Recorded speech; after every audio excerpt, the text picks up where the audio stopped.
The Singa sang Nila Utama, an imaginative, adventurous king, was restless by nature and wanted to travel to faraway places.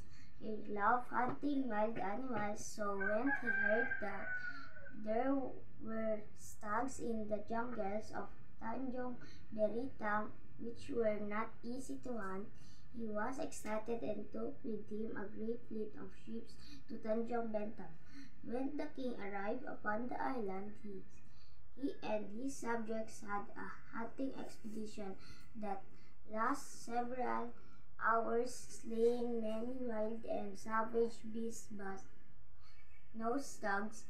This disappointed the king, for he had a sense of unfulfillment in his heart.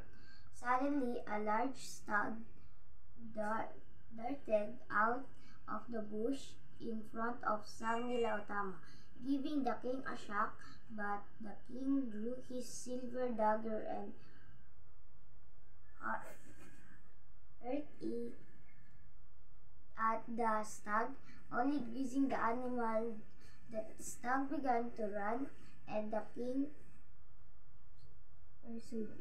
pursued it in Tuesdays. It was either your fleet or nothing. The stag ran through the jungle and darted up as Noel. The king followed the stags up the hill, but upon reaching the summit, the stag was now nowhere to be seen. There was a large rock, so the king climbed it and looked. The land and sea spread out around him. In the distance, he saw a stretch of white sand, an island. Sang Nila Utama was fascinated by the sign of the island. He turned to one of his subjects who had followed him. "What is the name of the island?" The subject into the distance and smiled. "That is Temasek, your highness. Then we are going there." The king ordered his fleet to set sail, and they began their journey towards the island.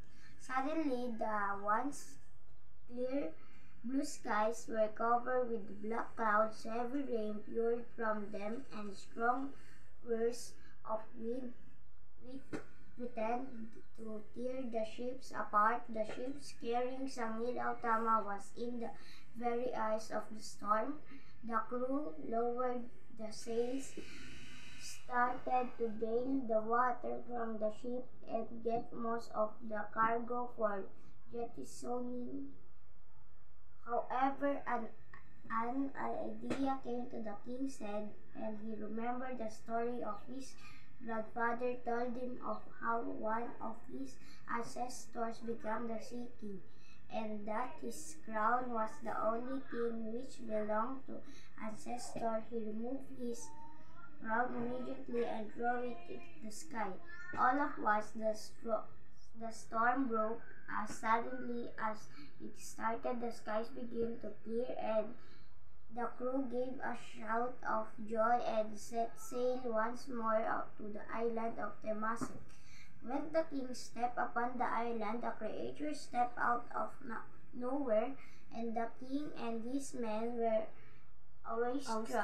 outstruck by the magnificent creature. It was large and moved with grace, had a black head covered in a furry mane, a whitish neck, and a red body. When the king drew his bow and arrow, the beast started back and at him and with golden eyes, and let out a deafening roar before leaping into the jungle.